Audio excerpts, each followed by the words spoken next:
Biar ini yang boleh menjadi doa kami ya Bapa, untuk selalu mengikut Tuhan apapun keadaan hidup kami, apapun yang menjadi pergumulan kami tetap mau memutuskan untuk mengiring Tuhan Yesus. Karena kami tahu anugerah Tuhan itu yang menjadi kekuatan kami, anugerah Tuhan itu yang memampukan kami,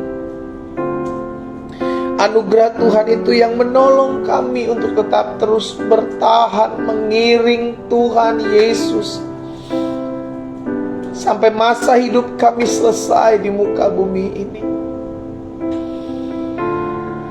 Kami berterima kasih karena kami tahu Tuhan tidak pernah pergi meninggalkan kami. Kami berterima kasih karena Tuhan hadir di tengah-tengah pergumulan dan masalah kami. Ujian tadi mengingatkan kepada kami, apapun yang terjadi, kami tahu dalam kami mengiring Tuhan, kekuatan yang tidak terbatas itu selalu ada dalam kehidupan kami. Kami percaya. Itu sebabnya itu yang menjadi firman-Mu, itu yang menjadi kebenaran yang kami terima. Sekalipun kau harus melalui sungai, engkau tidak akan dibiarkan terhanyut. Sekalipun kau harus melalui api, engkau tidak akan dibiarkan terbakar, dan nyala api tidak akan bakar.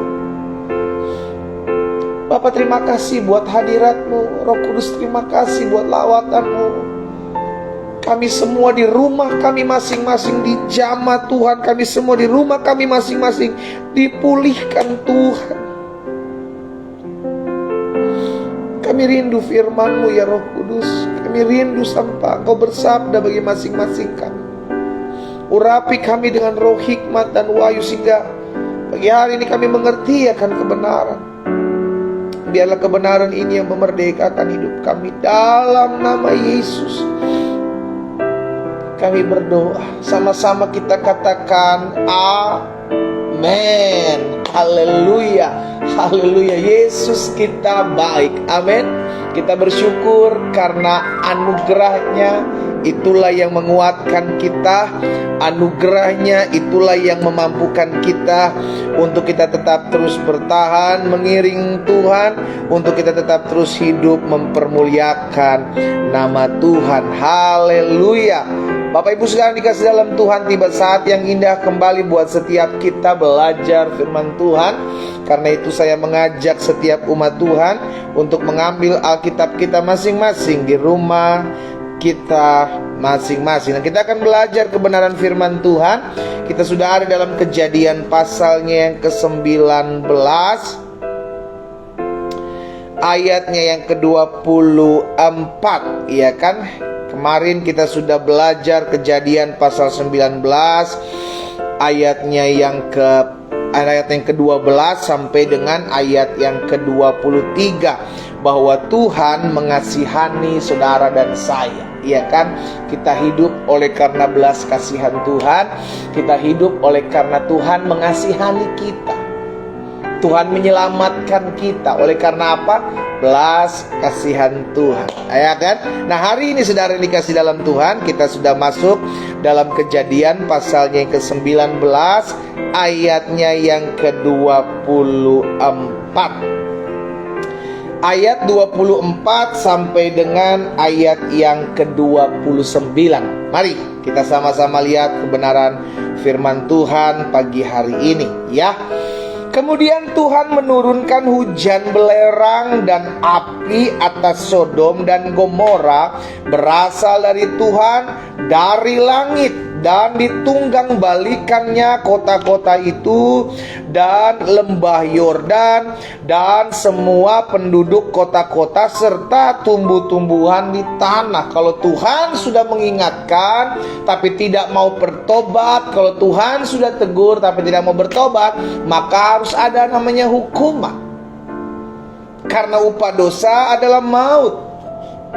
Itu sebabnya ketika kita diingatkan, ketika Roh Kudus mengingatkan kita, ayo, makanya kita cepat-cepat dipulihkan, cepat-cepat bertobat, cepat-cepat berbalik kepada Tuhan. Sehingga akhirnya kita menyadari karena apa yang Tuhan katakan itu pasti terjadi.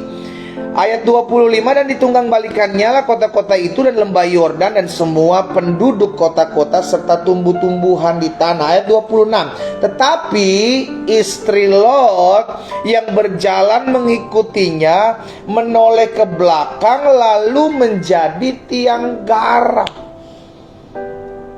Ada peristiwa khusus yang terjadi pada saat itu ketika malaikat Tuhan membawa seluruh keluarga Lot, termasuk istri, termasuk anak-anaknya, termasuk menantunya, saudara, dibawa semua.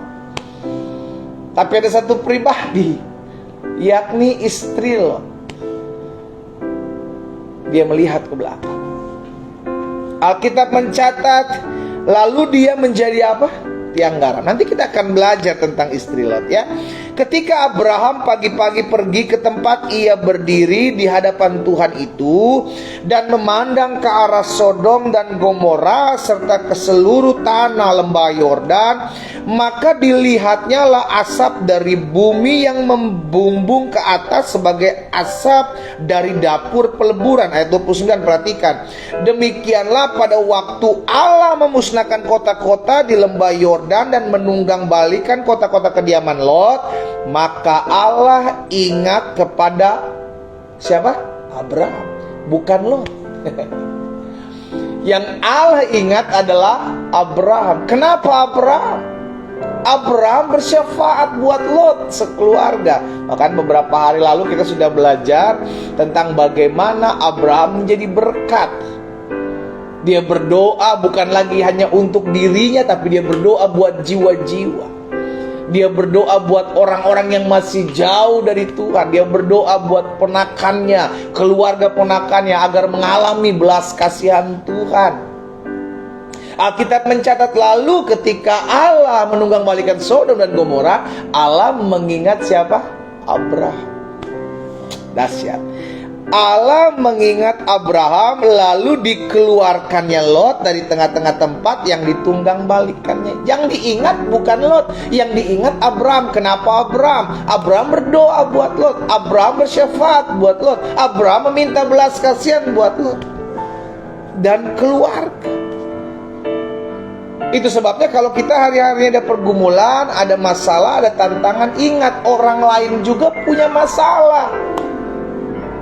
Makanya selalu saya bilang dan berulang-ulang saya sampaikan buat setiap umat Tuhan, masalah saudara dan saya ada Tuhan yang membereskannya. Masalah orang lain ada kita yang menopangnya, baik menopang doa, menopang dana, menguatkan mereka jadi berkat, berfungsi, berguna.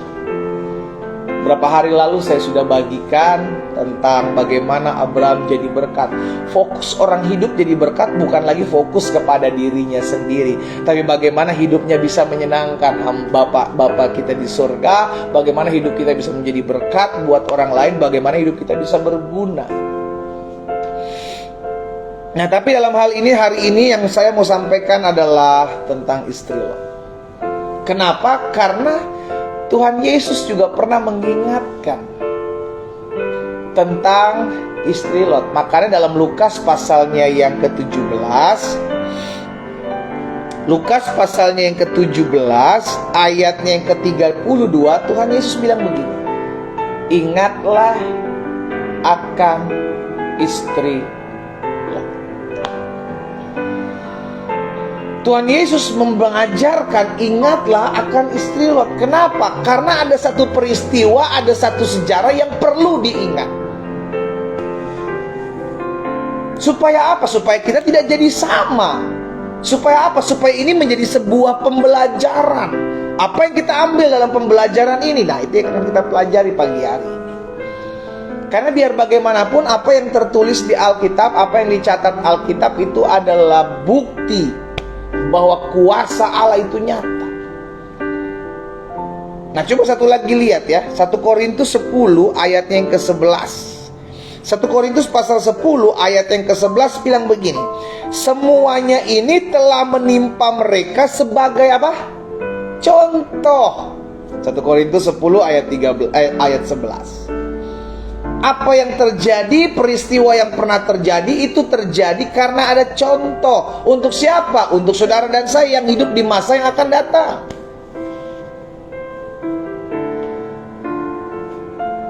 Semuanya ini telah menimpa mereka sebagai contoh dan dituliskan untuk menjadi peringatan bagi kita yang hidup pada waktu di mana zaman akhir telah tiba.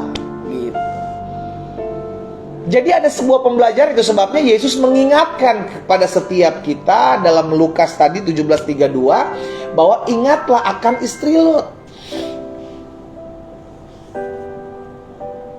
Jadi ada peristiwa-peristiwa yang tercatat di Alkitab untuk menjadi contoh untuk kita ingat agar kita jangan jadi sama dengan mereka. Demikian pula dalam kehidupan setiap kita ada keseharian-keseharian kita. Ada pembelajaran-pembelajaran yang kita dapat di dalam setiap pergumulan kita. Ya. Jadi Tuhan Yesus mengingatkan, ingat akan istri Lot.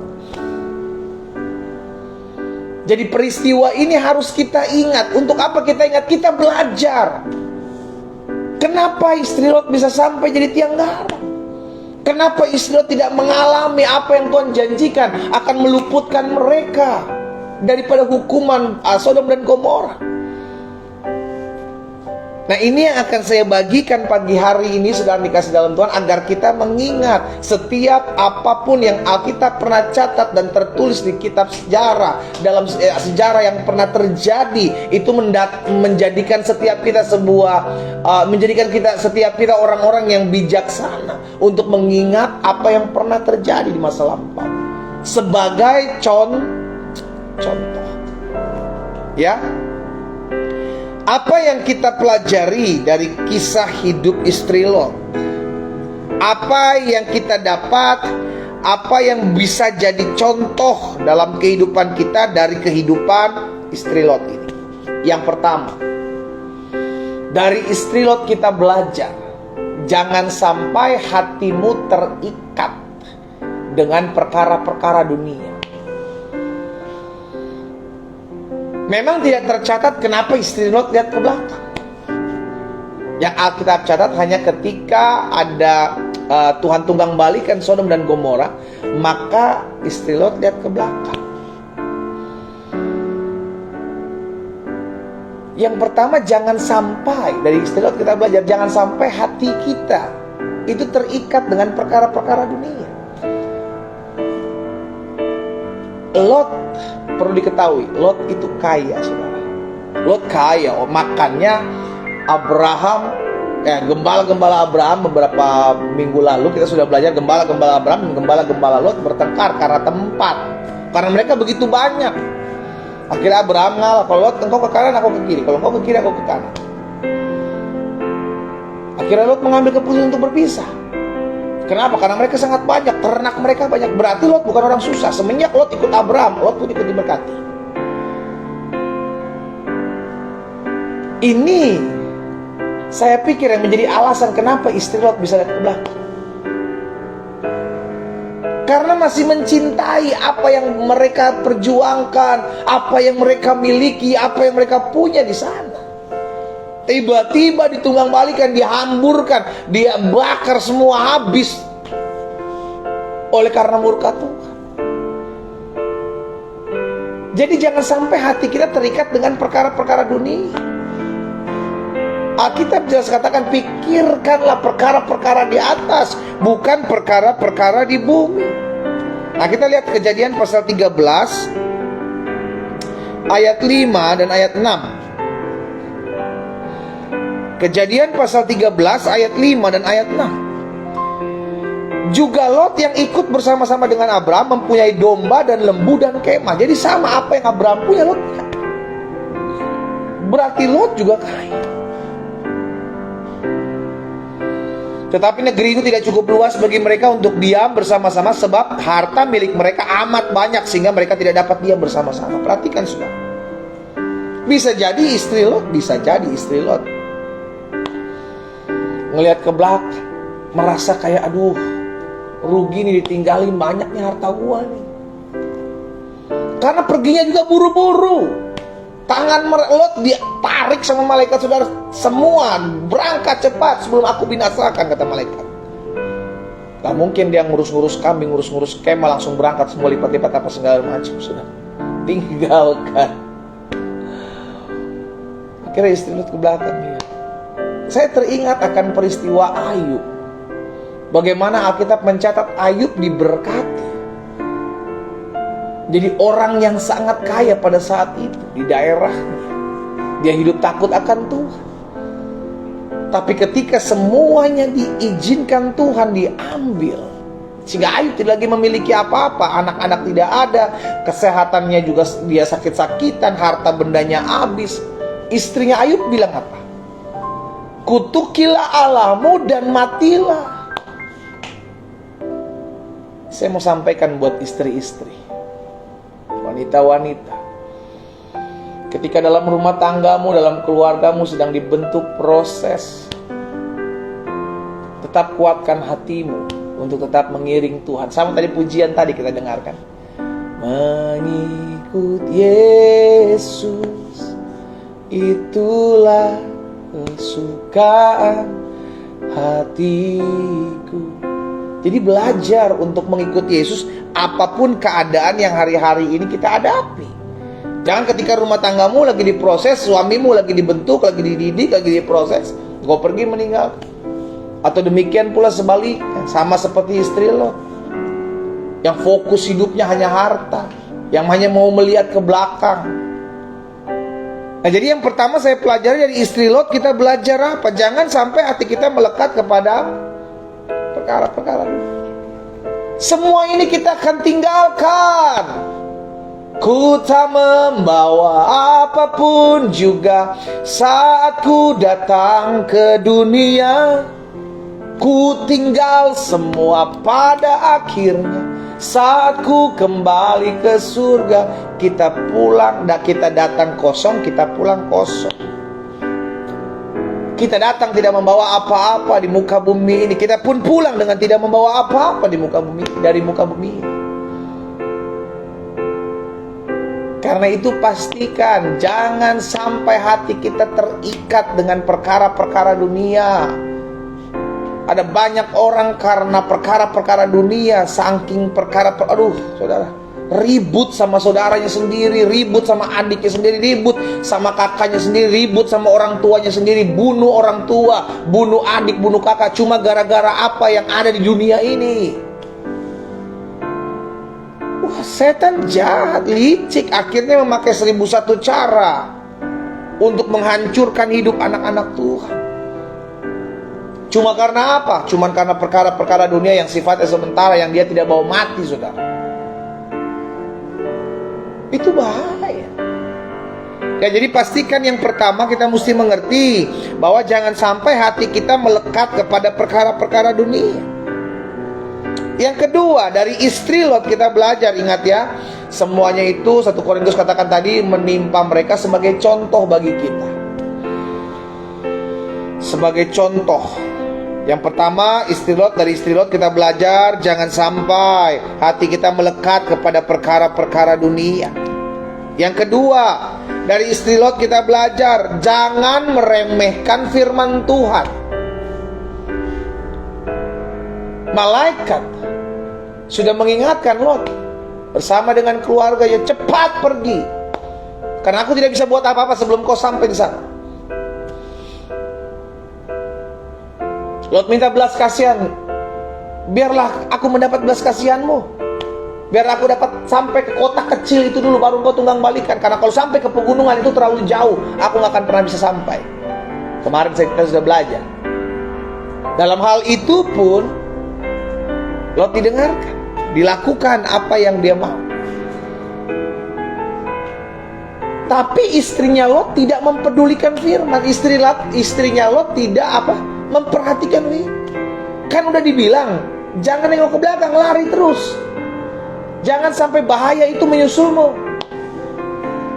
Ada banyak dari kita udah dengarkan firman Tuhan tapi tidak peduli dengan firman Tuhan. Kasihilah sesamamu, mendoakan orang-orang yang membencimu, tapi kita lebih memilih ego kita. Sampai akhirnya kita lupa. Firman Tuhan sudah ingatkan saya untuk saya buat ini. Firman Tuhan sudah ingatkan saya untuk saya lakukan ini, tapi saya masih tidak lakukan. Anggap remeh, pandang enteng firman Tuhan. Oh, hati-hati saudara.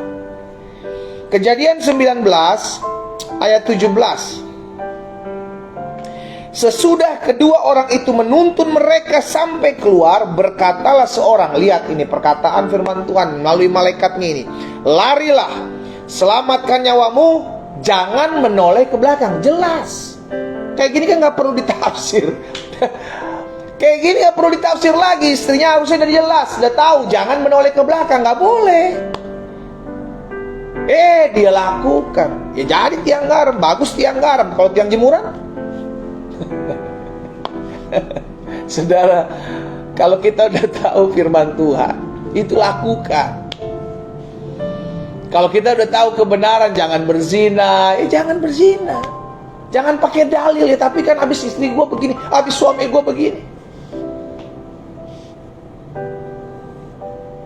Udah ada hukumnya yang tertulis, udah lakukan aja. Karena ketika engkau meremehkan firman, dampaknya buruk buat hidup kita. Berkatalah seorang, larilah, selamatkan nyawamu, jangan noleh ke belakang, jangan berhenti dimanapun juga di lembah Yordan, lari ke pegunungan, supaya engkau jangan mati lenyap.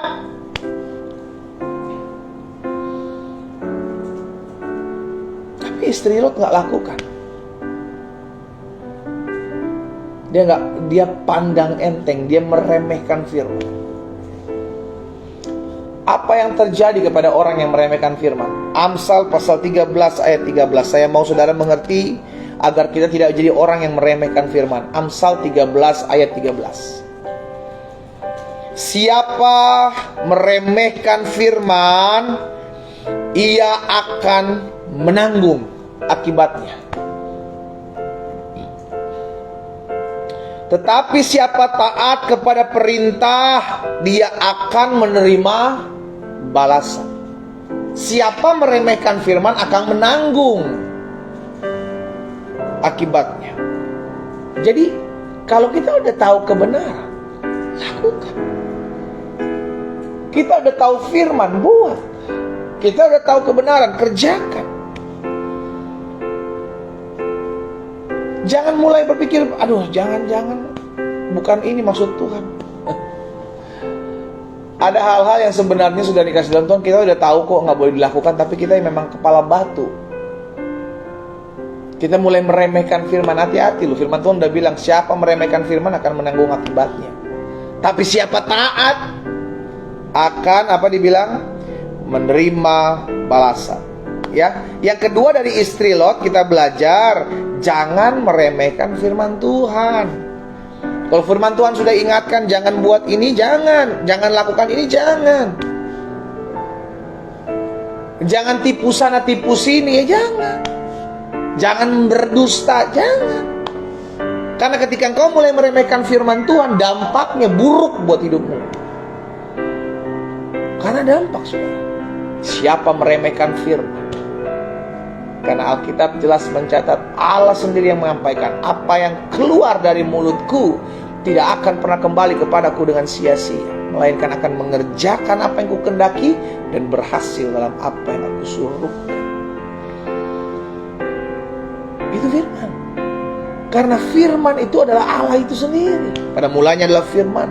Firman itu bersama-sama dengan Allah, dan firman itu adalah Allah. Jadi siapa yang meremehkan firman akan menanggung akibatnya, ya. Yang kedua dari istri Lot kita belajar, jangan meremehkan firman. Yang ketiga, apa yang kita pelajari dari istri Lot?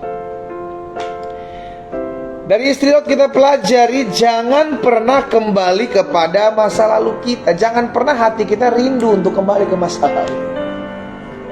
Enaknya dulu gue belum kenal Yesus, masih bisa tipu-tipu sana, tipu-tipu sini. Hidup gue lebih enak waktu gue belum kenal Yesus, masih bisa punya ini, punya itu. Sekarang aduh susah, ikut Tuhan malah tambah susah.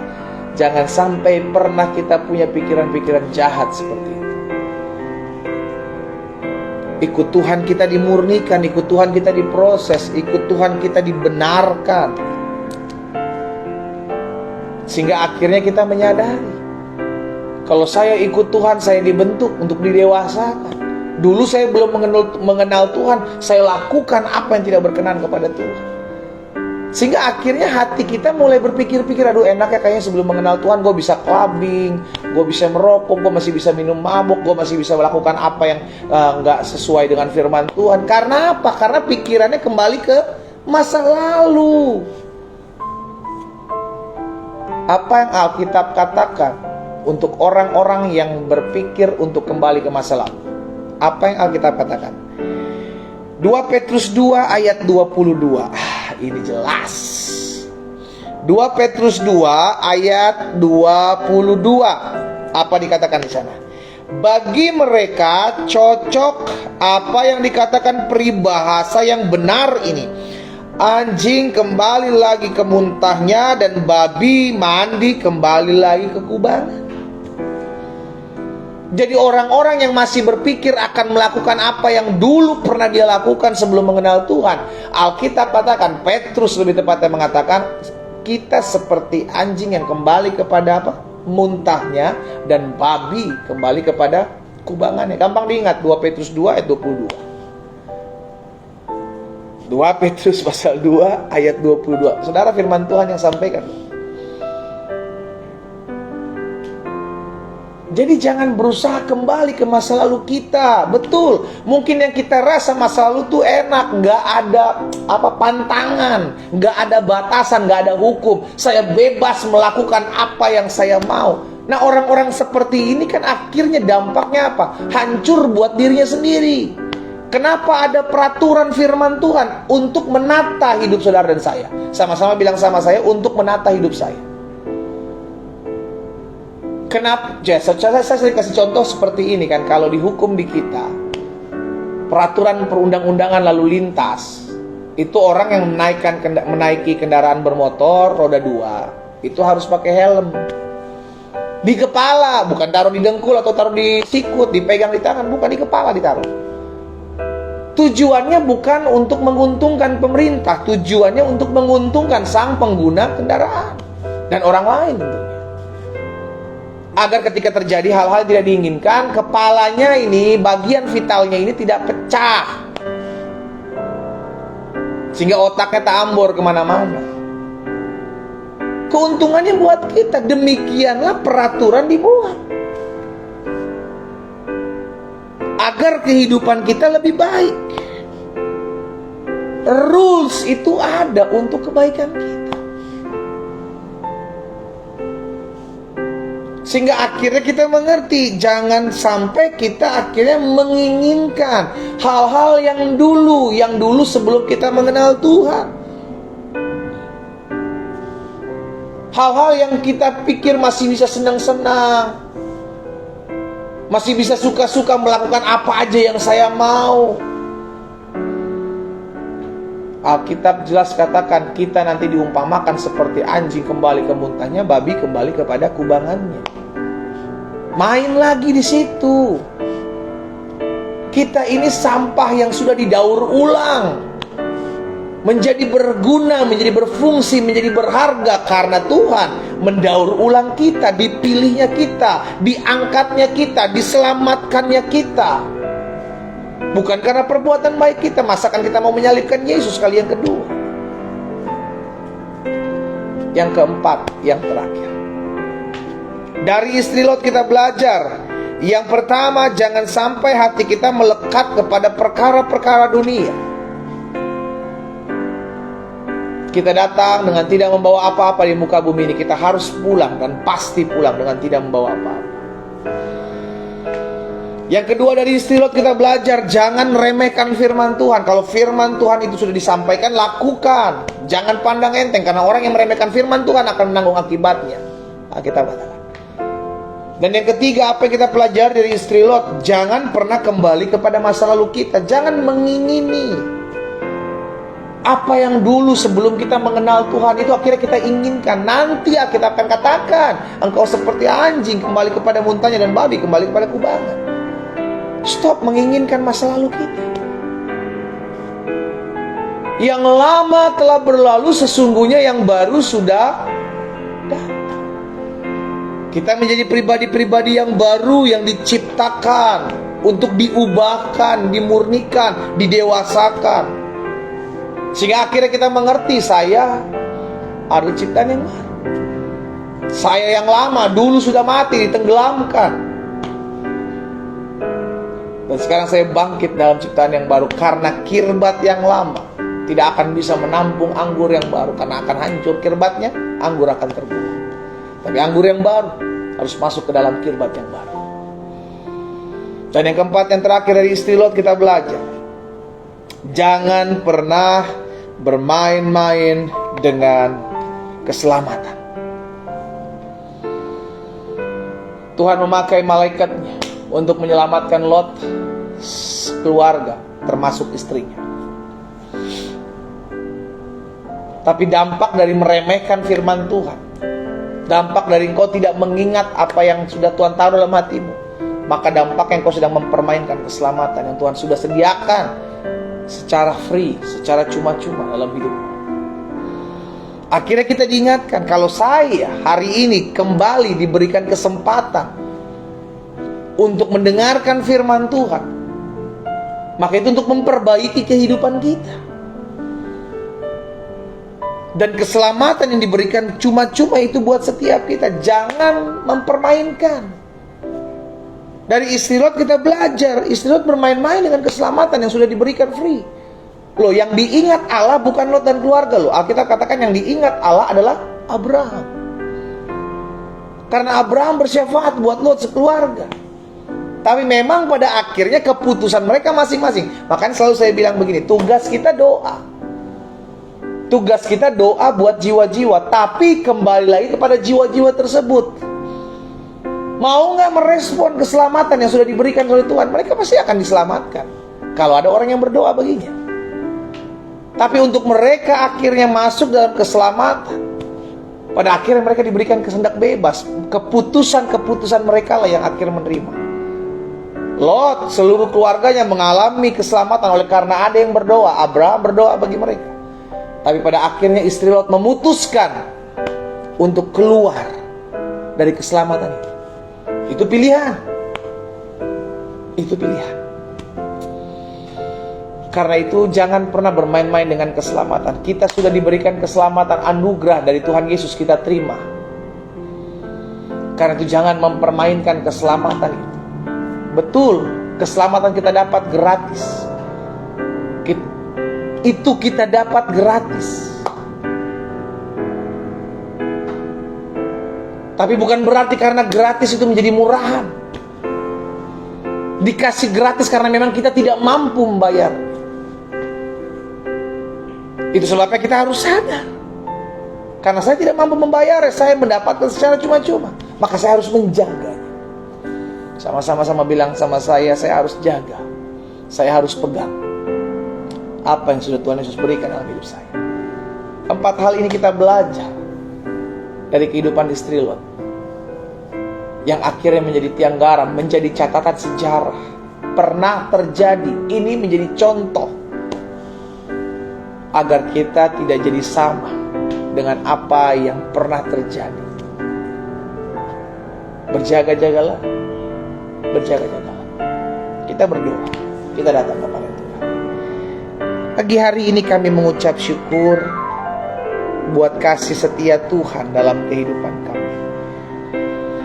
Hari ini kami diingatkan firman-Mu untuk selalu melihat pembelajaran contoh-contoh yang sudah tercatat dalam firman. Dan hari ini kami belajar dari istri Lot, yang akhirnya menjadi tiang garam. Oleh karena hatinya masih melekat kepada perkara-perkara dunia, oleh karena meremehkan firman Tuhan, oleh karena memiliki kerinduan untuk kembali ke masa lalunya, melihat ke belakang, dan pada akhirnya mulai bermain-main dengan keselamatan anugerah yang Allah berikan bagi Lot sekeluarga. Hari ini kami diingatkan firman-Mu. Tuhan, tolong kami agar kami belajar dan menjadi bijaksana dalam menyikapi segala sesuatu dalam hidup ini. Hamba berdoa buat setiap umat Tuhan yang pagi hari ini secara khusus mengambil waktu dalam mendengarkan firman-Mu. Roh Kudus, mampukan kami untuk kami tidak menjadi sama seperti istri Lot. Kami menjadi pribadi-pribadi yang selalu mencari Tuhan. Kami rindu untuk tidak lagi fokus kepada perkara-perkara dunia, karena kami tahu kami akan pergi meninggalkan dunia ini dengan tidak membawa apa-apa. Terima kasih Tuhan Yesus. Hari ini hamba berdoa buat firman-Mu. Apa yang Tuhan taruh dalam hati hamba sudah hamba sampaikan. Hamba berdoa sehingga firman termaterai dalam hidup kami umat-Mu, dimanapun setiap kami berada. Biarlah hidup kami selalu mempermuliakan nama Tuhan.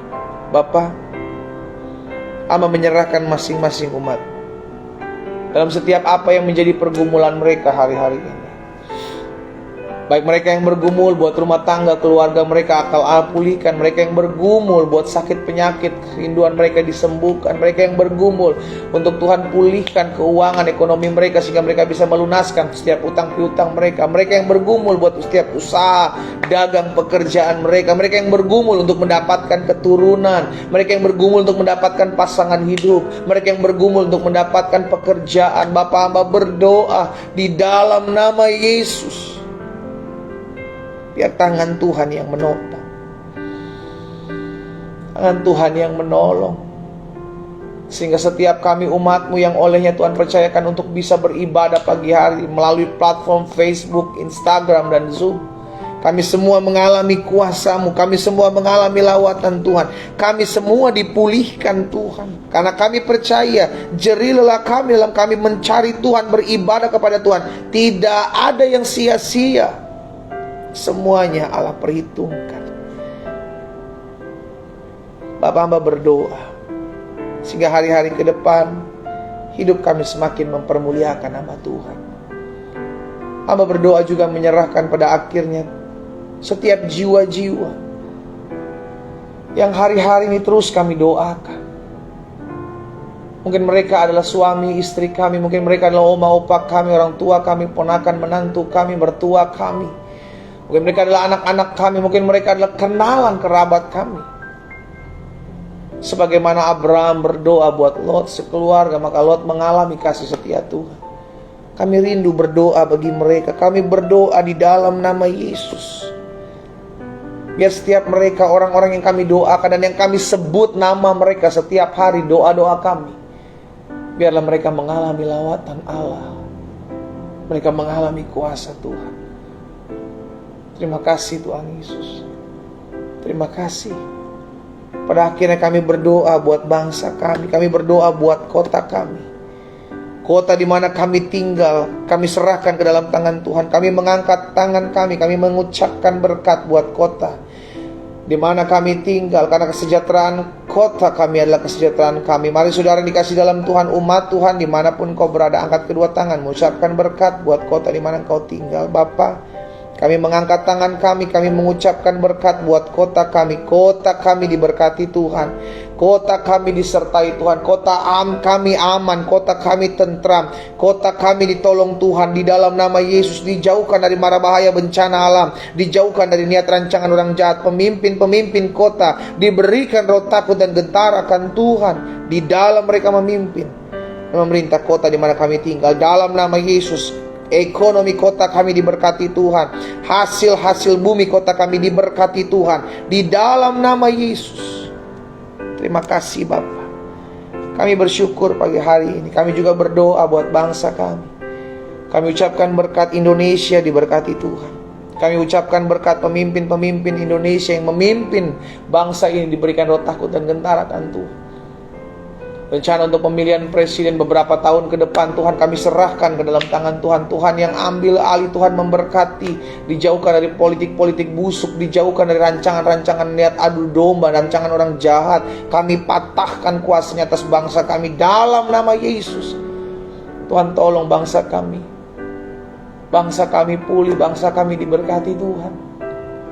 Ekonomi bangsa kami diberkati Tuhan. Hasil-hasil bumi bangsa kami diberkati Tuhan dalam nama Yesus. Kami serahkan Bapak Presiden, Wakil Presiden, kami serahkan jajaran menteri yang ada ke dalam tangan Tuhan. Kami serahkan Kapolri, Panglima TNI, Polri dan TNI, kami serahkan juga ke dalam tangan Tuhan. Ketua BNPB, Ketua BNPT, Ketua BIN, KPK yang ada dalam nama Yesus, kami serahkan ke dalam tangan Tuhan yang kuat. Allah tolong. Bahkan para gubernur, para bupati, para wali kota, kami doa di dalam nama Yesus, biar setiap mereka memimpin, memerintah bangsa ini dengan hidup takut akan Tuhan dalam nama Yesus. Hal-hal dahsyat Allah kerjakan atas bangsa kami. Bapak, kami berdoa juga menyerahkan ke dalam tangan Tuhan yang kuat kehidupan setiap kami masing-masing. Kami juga bersyukur kalau masa-masa pandemik boleh berlalu. Tuhan, kami terus ucapkan berkat di dalam nama Yesus. Tuhan tolong, sehingga pandemik ini berlalu dan kami melihat anugerah Tuhan, belas kasihan Tuhan, kasih Tuhan ada atas bangsa kami, bahkan atas bangsa-bangsa yang ada. Terima kasih Tuhan Yesus. Pada akhirnya hamba berdoa menyerahkan setiap umat Tuhan satu persatu, secara khusus mereka yang beribadah dalam doa pagi. Betul mereka masih punya pergumulan. Hamba mengasihi mereka Tuhan. Hamba berdoa buat mereka di dalam nama Yesus, biar dalam mereka mengiring Tuhan, mereka tetap kuat. Dalam mereka diperhadapkan dengan masalah pergumulan hidup, mereka tetap percaya bahwa Yesus jalan keluar bagi mereka. Di dalam nama Tuhan Yesus, hamba berdoa biarlah kuasa dari sorga turun mengalir atas setiap hidup umat-Mu dalam nama Yesus. Mereka mengalami kuasa-Mu, mereka mengalami lawatan, mereka mengalami mujizat, sebab sampai hari ini mujizat masih terjadi di dalam nama Yesus. Terima kasih Bapa yang baik. Pada akhirnya kami akan berpisah, kami akan kembali dalam aktivitas kami masing-masing. Kami rindu menerima berkat-Mu. Berjalanlah bersama-sama dengan kami ya Allah. Pimpin kami sehingga kami tidak salah melangkah, melainkan kami hidup mempermuliakan nama Tuhan. Umat Tuhan dimanapun Kau berada, angkat kedua tangan-Mu dan terimalah berkat Tuhan. Hamba ucapkan berkat buat umat-Mu di dalam berkat nama Bapa, Anak dan Roh Kudus. Dalam nama Tuhan Yesus, turunlah segala berkat surgawi atas hidup-Mu. Penyertaan, perlindungan pasukan malaikat surga Allah menjagamu dimanapun kau berada dan kemanapun kau pergi melangkah. Darah Yesus Kristus menutup bungkus engkau mulai hari ini sampai Maranatha Tuhan Yesus datang kali yang kedua menjemput setiap kita. Bersama-sama kita katakan amin. Haleluya. Sekarang dikasih dalam Tuhan, belajar dari kehidupan istri Lot. Kita pelajari contohnya agar kita tidak jadi sama dengan dia. Kita kembali ketemu besok pagi, sudah dikasih dalam Tuhan dalam ibadah doa pagi. Dan bantu bagikan ibadah doa pagi ini agar setiap umat Tuhan lainnya juga boleh menikmati berkat-berkat yang sama yang kita boleh nikmati. Ya, kita ketemu besok 4.30 waktu Indonesia bagian Barat, 5.30 waktu Indonesia bagian Tengah, dan 6.30 waktu Indonesia bagian Timur. Tuhan Yesus memberkati kita. Selamat pagi. Shalom.